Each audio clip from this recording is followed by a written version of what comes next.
बताइए ना, क्या खाओगे आप? हम? रसमलाई।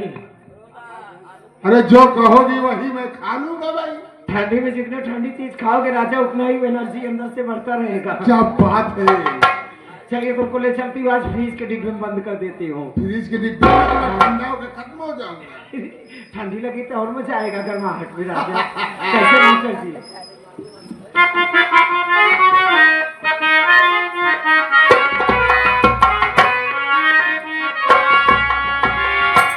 अरे अगर न मिलते इस जीवन में, अरे ले जा जन्म दोबारा,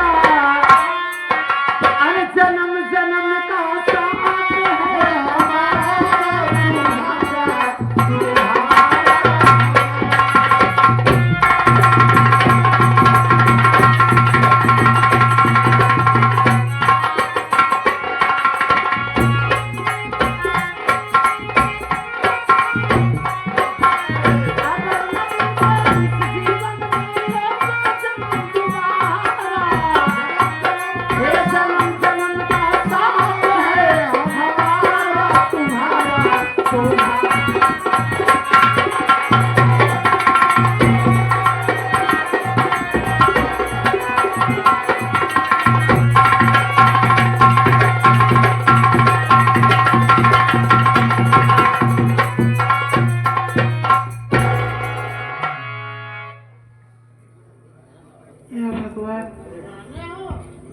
जिस दिन से आई हूँ उसी दिन से मुसीबत मुसीबत ही आते जा रही है। मेरा देवर जब से वहां से लेके आया है तुलापुर गांव में,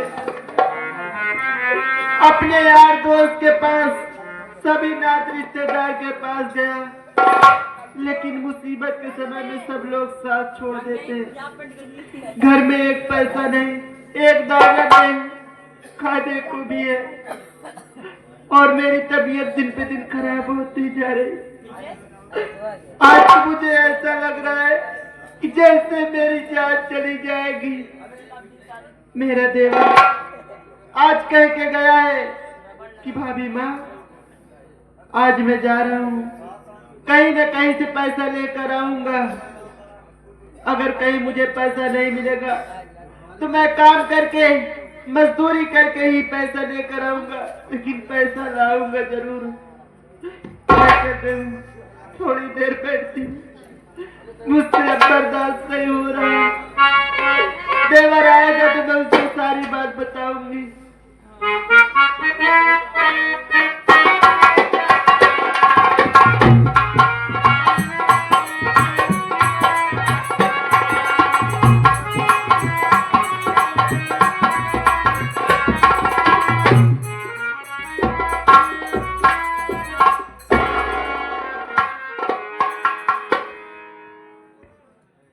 जब से इस गांव में आया, दिन पर दिन परेशानी बढ़ती ही जा रही है। वहां से भागकर चला आया, सोचा कि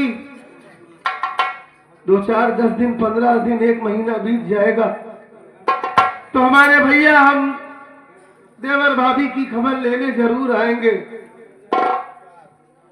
लेकिन इतना दिन हो गया, आज तक हमारे भैया हम लोगों की कोई खबर लेने नहीं आए,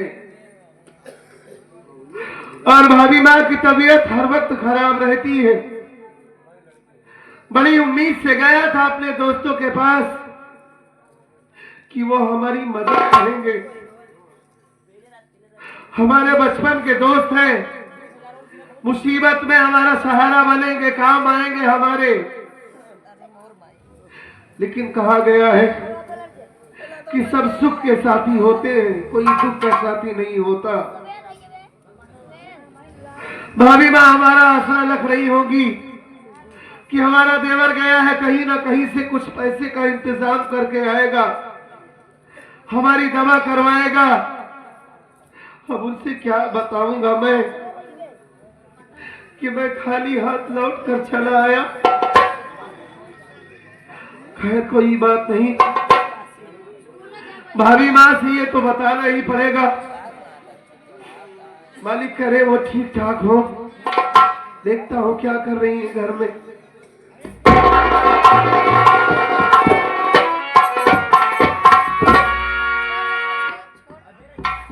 भाभी, आपकी आंखों में आंसू, आप रो रही हैं। भाभी माँ, मैं आपसे कुछ जानना चाहता हूँ। जितना पूछूं आप मुझसे साफ साफ बताइएगा।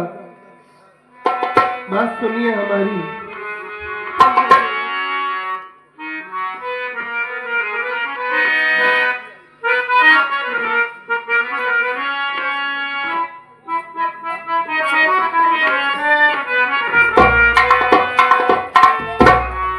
उदासी क्यों चेहरे पे ऐ भाभी बताओ,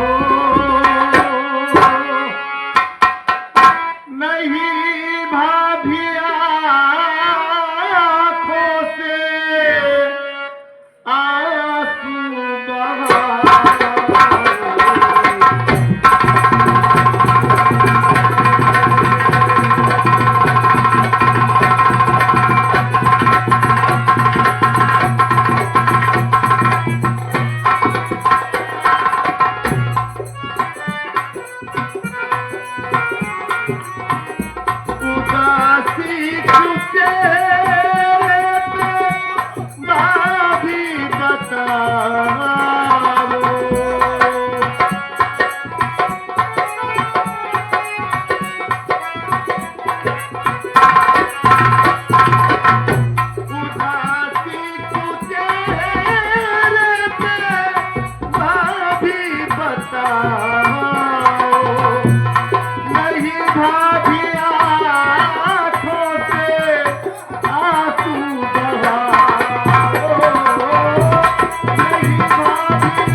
अब आपसे क्या बताऊं, इतना अभागा हूं।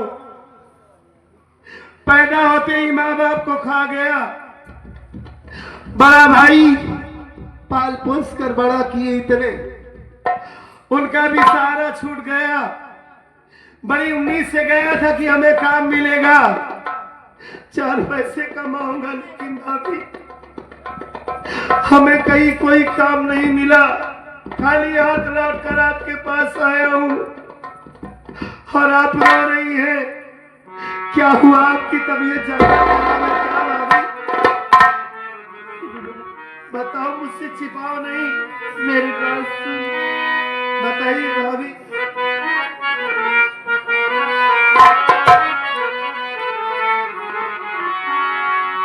नहीं ठीक तबीयत है तेरे हमारी,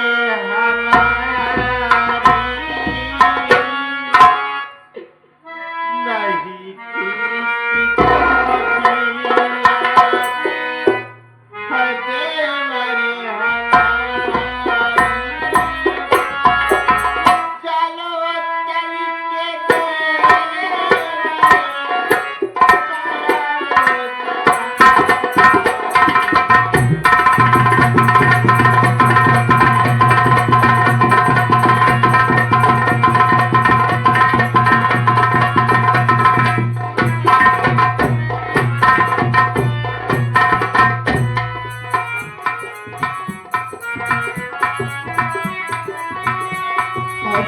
तबीयत नहीं ठीक है।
आज मेरी तबीयत ना जाने क्यों बहुत ज्यादा खराब हो रही है।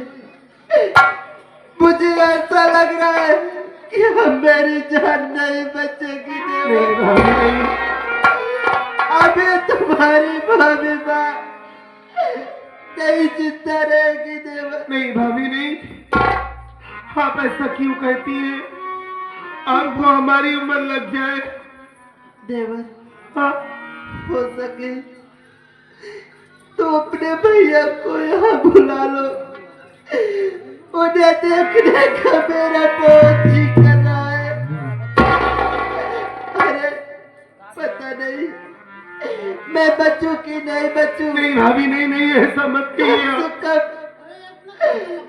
अपने बेटे को तो उनके साथ में सौंप दूं, उनके हवाले कर दूं अपने बच्चे को। अरे माँ नहीं रहेगी तो अपना बाप तो जानेगा मेरा नहीं बच्चा भाभी। कौन मेरा बाप है।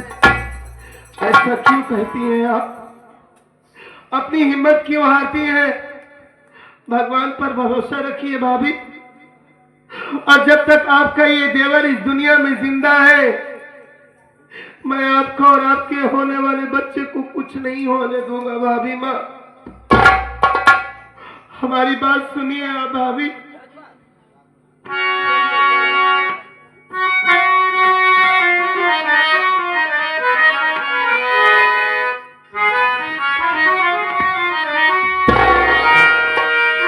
तो फिक्र क्यों है करती,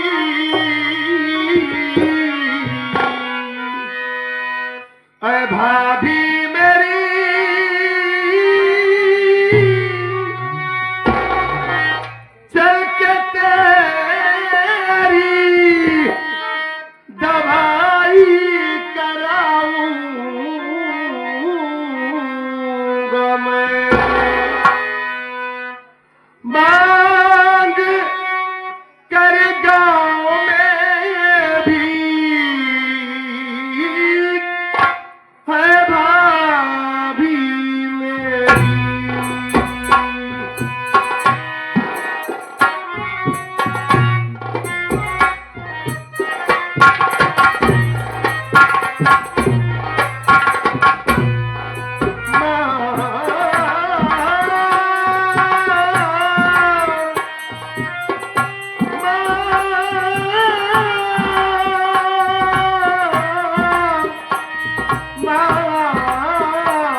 कहीं ना कहीं से पैसे का इंतजाम करूंगा।